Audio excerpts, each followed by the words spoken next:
Vadikani tinokugamuchirai svondo rino zvakare. Tinoti makadii kwese kwese kwamuri kumativi mana enyika pasi rese, nyika dzakakomberedza tinokugamuchirai.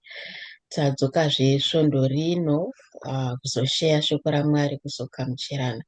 Tinotenda nekusapota Mhm. kwamunoita. You are free to comment, you are free to like and share zvatinoita taura. Saka nhasi hatina zvakawanda hedu zvatinazvo, asi ndichatanga nekusheya kuna John 15. Soda kuverenga hangu pana John 15 pavhesi 4. Panoti hanzi, garai mandiri uye ini ndichagara mamuri. NdiJesu ari kutaura apa. Hanzi hakuna davi rinobereka michero riri roga, rinofanira kugara muzambiringa. Nemi hamungabereki zvibereko kunze kwokunge magara mandiri. Ini ndiri Yeah. muzambiringa, imi muri matavi. Kana munhu akagara mandiri uye neni maari, achabereka zvibereko zvakawanda. Kunze kwangu hamungagoni kuita chinhu. Saka ndo pandoda kungosheya just padiki diki kuti ukafunga nemaparagraph andaverenga, pandayaverenga ndakangofunga hangu nechibage, even kana mapichisi ndakakura kumusha kwedu kune mipichisi yakawanda nemango dzakawanda. So I used to notice kuti kana bazi rine mango dzichiri diki dzikadonha zvisati dzasvika dzaizi dzinobva dzatongooma, hadzimboenderera mberi, hapana kwadzichaenda, dzakutooma zvongofa zvakadaro. Kana ari mapichisiwo zvimwe chete, tomboti kana mwana akwira mumuti muya mune mapichisi abereka but asati asvika, bazi rikangodonha rakarembera nemapichisi, zvatoperera ipapo. Kana chibage futi, anything, so I'm sure tese tinonzwisa zvandiri kutaura. Saka ndo zvimwe chete zviri kurehwa nevhesi iri kuti kana tisina kugara mubazi muzambiringa unonzi Jesu, hatikuri, hatibereki. Katogona kubereka kwacho handiti, but hapana kwazvinomboenda, zvinongosvava zvongopera. Yeah.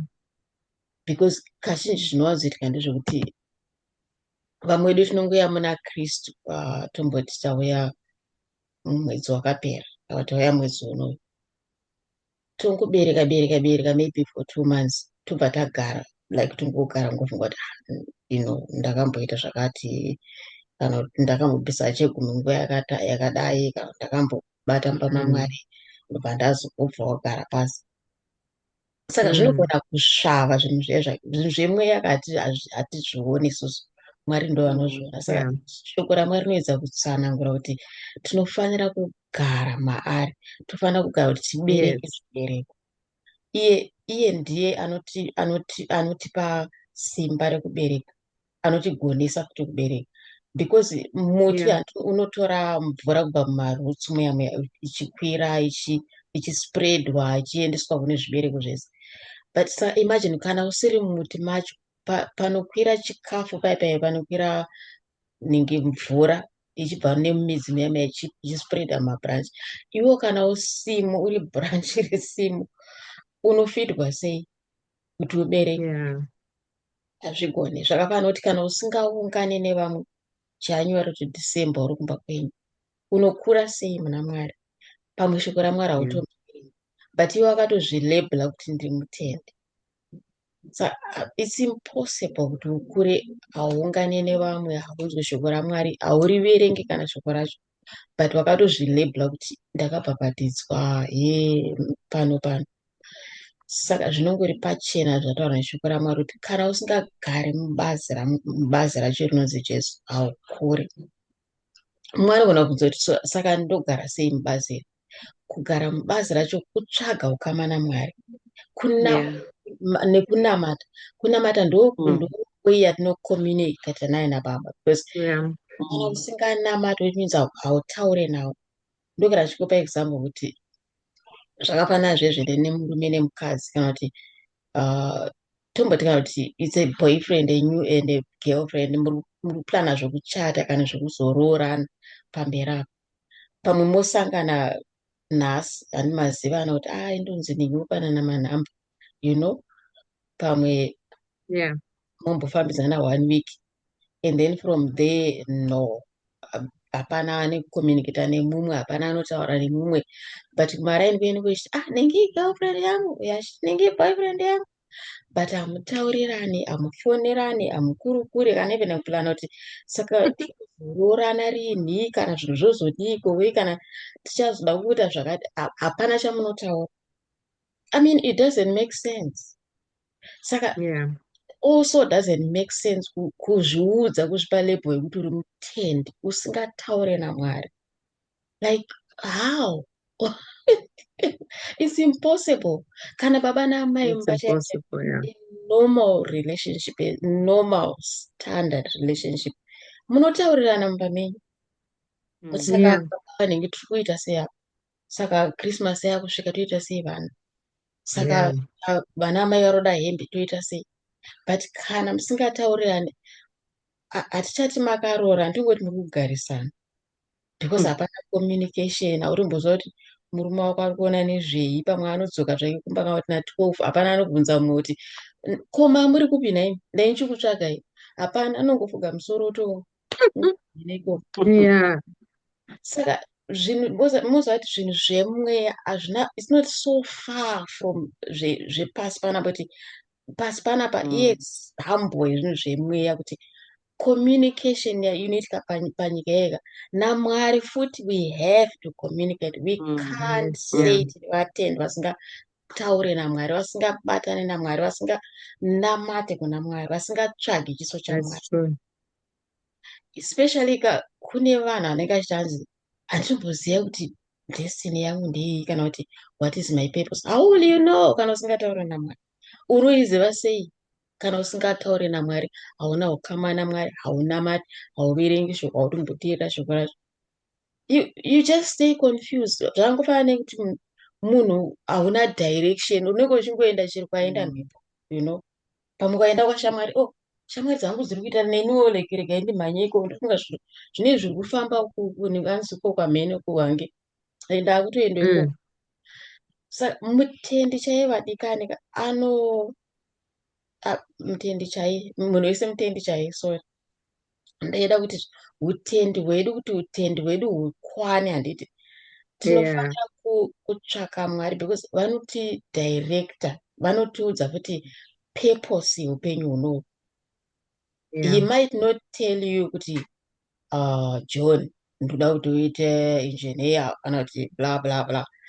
He might not say that, you know, vachitaura zvinonzwika, but vanomutsa mwoyo wako, enda kuti mwoyo wako dokwairire zvinhu zvavakaisa mauri, zvavakatodyara kudhara, because munhu wese vakatozvidyara. But you know sometimes what happens kuti zvine zvadyarwa naMwari, wakaipa anogona kuzviba futi kana kuzvivharira in a way yekuti you are confused, you know. It's there, but panongoiswa confusion wechita kuti hautomboziva kuti uda kuita doctor here, uda kuita nesi. Pamwe wakatopedza kuuniversity kwacho hautomboziva kuti ndoita kusipi kana ndoita zvipi, because wakaipa anongoisa kaworo kekungokuconfusa so. But spending your time uri mubranch rataurwa muzambiringa unonzi Jesu, vanongoita zvijeke so zvinongojeka, zvinongosaruka, you know.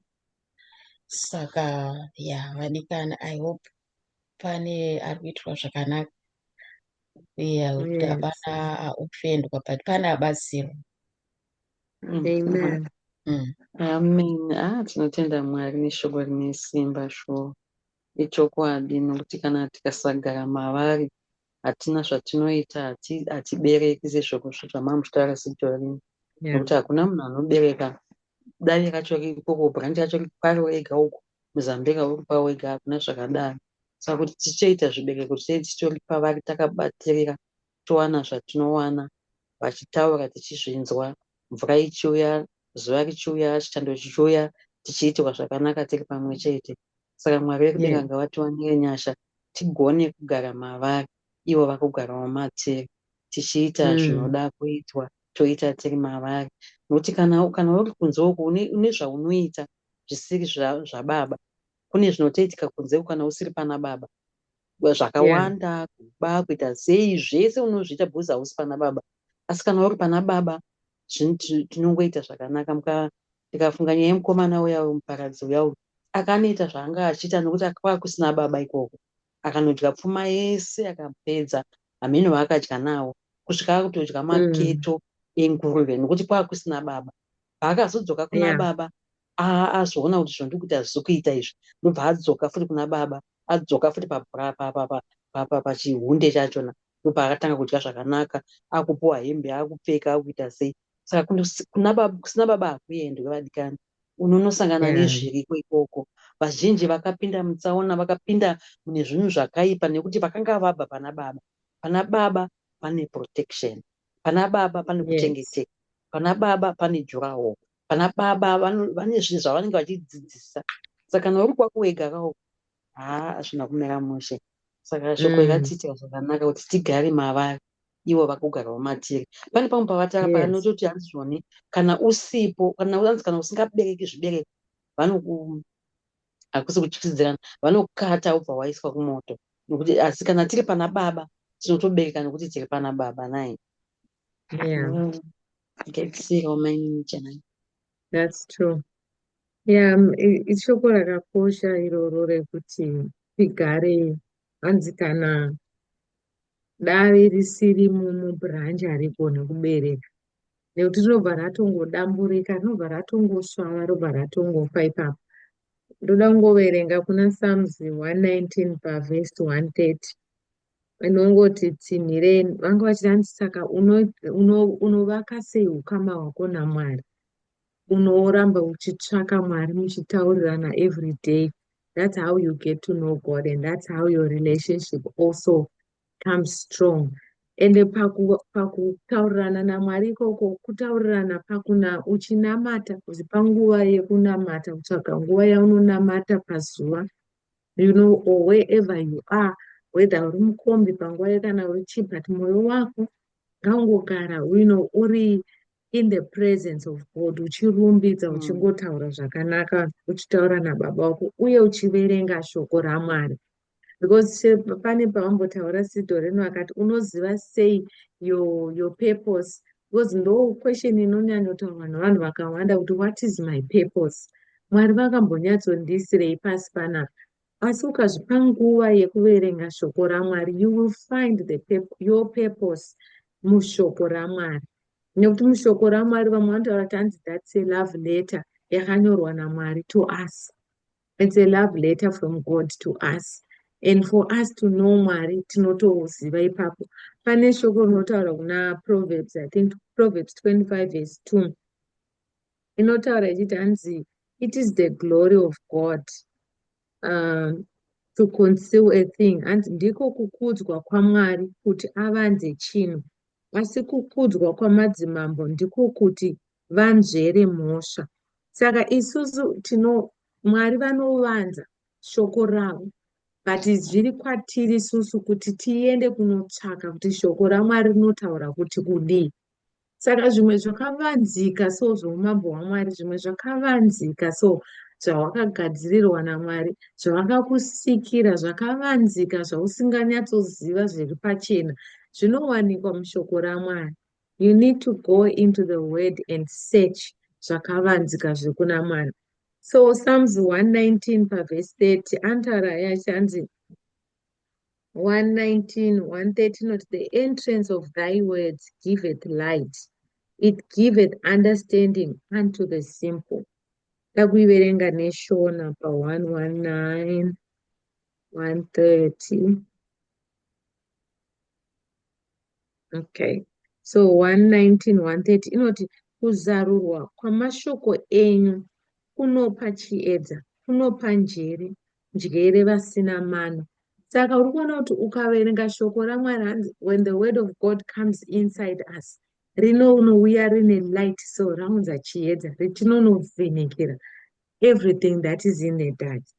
Saka kana uda kuburitsa zvakaipa, kana eni rima, kana zvinonetsa upenyu chaizvo, kana zvinotisweresa tichingofunga kuti zvino naimi ndobatanidza sei zvinhu zvakadai, zvino zvakadai zvinofamba sei, ukatendera shoko raMwari kuti riuye mauri, ukaramba uchitaura shoko raMwari, pane scripture inotaura futi kuti hanzi it is the Lord that gives the strength to make wealth. Zvoreva kuti uri kutsvageko zveupfumi here, upfumi hwepanyika ino chaiwo hunobatika. Uri kutsvaga zveupfumi hwokudenga here, kuti kana ndazofa Mwari ndikozowana pekugara, kana kuti uri kutsvaga zvekuroorwa here zveimba, kana uri kutsvaga zvevana here, fruit of the womb, kana uri kutsvaga zvekuita business entrepreneurship, zvese zvinowanikwa mushoko raMwari. Saka dai Mwari vakangotibatsira kugona kuverenga shoko ravo, nokuti hanzi rinounza chiedza, rinopa even njere kune vasina mana. Saka zvese shoko raMwari rinotiunzira kubwinya muupenyu hwedu. It even takes away that anxiety inoswera ichitinetsa uchifunga kuti ndoitei. Ende unobva waona shoko raMwari rinototi hanzi usafunganya kuti uchadyei kana kuti uchadii. Hanzi Soromoni he was arrayed with glory handiti, but kukudzwa kwake kwanga kusina kusvika as much as mashongedzerwo anga akaitwa malilies. Ende malilies anga asina minda, anga asina pekurima, but Mwari vaita make sure kuti adiridzwa ari kubhuruma akanaka. Saka hanzi what more of you people, kuti Mwari anotifunga nekuda kwake zvakadini. Saka ngatigarei muna She vedu we, nekuti Mwari wedu wakatisikira takakwana man. Let's be anchored in the word of God. Let's be anchored into him. I think ndikuda kungopedza nelast scripture yangu iri kuna Psalms 20:16 sori paverse 8. Anoti hanzi ndakaisa Jehovha pamberi pangu nguva dzose, zvaari kurudyi rwangu handingazungunuswi. Saka if we are anchored in the Lord, we won't be moved. Hativhundutswa, hatikundikana, hatifi, tinobhuruma, tinoita zvibereko, tinenge tichingorarama upenyu hunenge hune glory. Vanhu vakatarisa vanongoti munhu uyu, but dzinenge dzingori nyasha dzaMwari. Saka dai Mwari vakangotibatsira kuti tigare mushoko ravo, tivatsvake tichivanamata mazuva ose, titi abide in him sezvataurwa.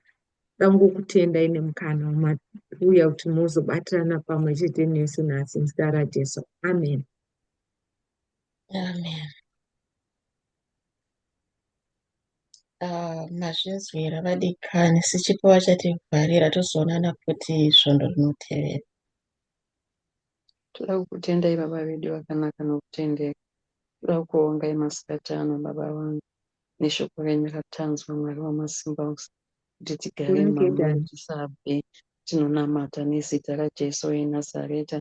Kuverenga shoko Mwari we, kunamata iriwo nyaya yatinoita communication nemi baba. Tinoramba mweya wokusada kuverenga shoko, mweya wokusada kunamata, tipewo mweya wokugara padhuze nemi baba vangu. Imuri hunde isiri matavi, tiri mabranch Mwari, tibatirei pamuri changamire. Tinokunamata inongokutendai Jehovha, kune anga asingatoziviwo kunze uku kuti zvakakosha kuverenga shoko, zvakakosha kunamata, zvakakosha kugara pamuri baba. Taakuziva Mwari wamasimba ose, zvikatiremera tinenge tiri mamuri tichiverenga shoko nekunamata. Tinokutendai nokuti muri Mwari vanotigonesa. Tinokutendai manherano mutsvene wevatsvene, tivaiwo nesu pataakurara Mwari, mutichengetedze, tirambe tichingokunamatai. Maita henyu manherano muzita raJesu. Amen.